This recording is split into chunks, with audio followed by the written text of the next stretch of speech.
Hello foodies! It's Mihaela from blondelish.com and today I'm gonna show you how to make ratatouille. This is a chunky and flavorful vegetable stew that's perfectly served no matter the season. It comes from the French cuisine and even though it might sound fancy, it's incredibly easy to make. Now I've got all my fresh veggies here waiting to cook, so let's start prepping! Trim the eggplant and zucchini and cut into 1 inch or 2.5 centimeter chunks.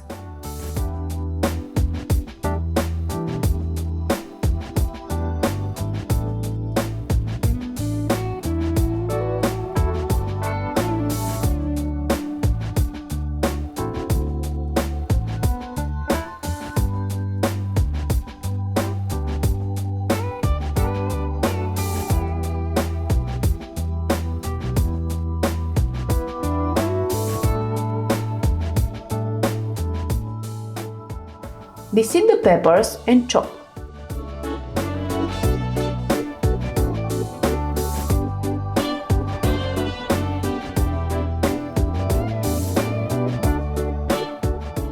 Cut the onions into large chunks and slice the garlic.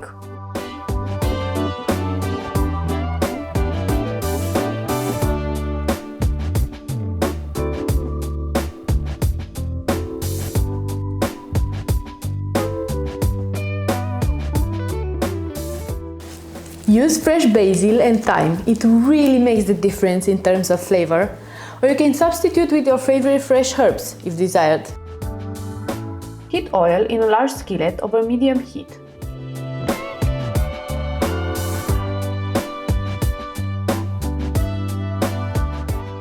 Add in the eggplant and fry until golden, about 2 to 3 minutes per side.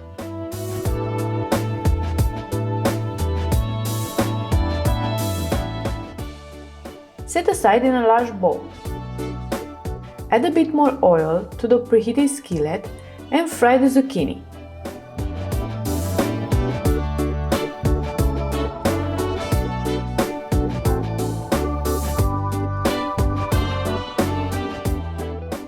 Don't cook them all the way through, just until golden and slightly softened.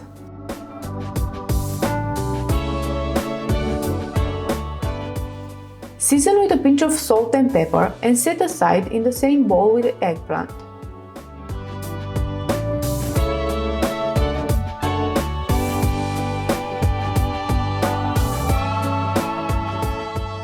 To the same skillet, add the bell peppers, onions and garlic.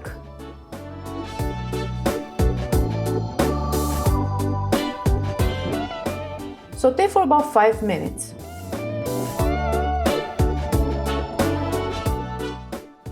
Add in the plum tomatoes and balsamic vinegar.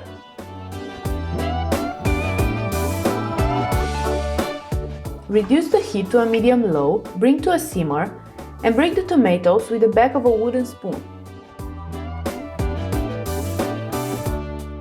Allow the sauce to simmer until it starts to thicken. Season with salt and pepper.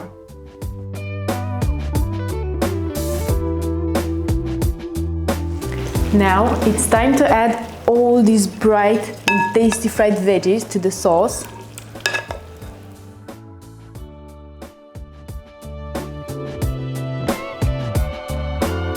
Add in the cherry tomatoes and the fresh herbs.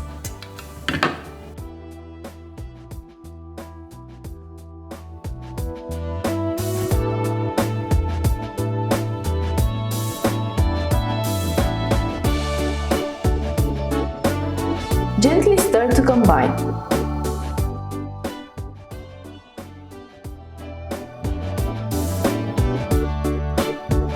Partially cover the pan and cook over low heat for about 30 minutes, stirring occasionally, or until the sauce is super thick and veggies are tender.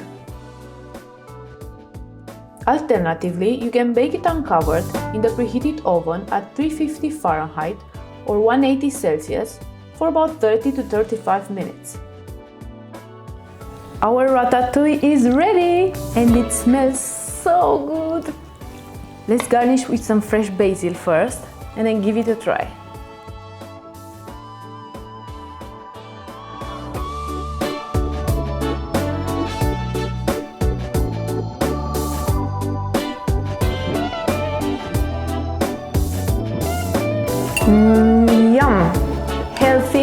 loaded with fresh veggies and perfect for meal prep.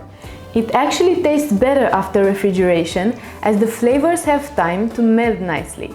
That was it for today, foodies. Thank you for watching. To get the full recipe plus super useful tips and tricks, just click the link below or go search it on blondelish.com.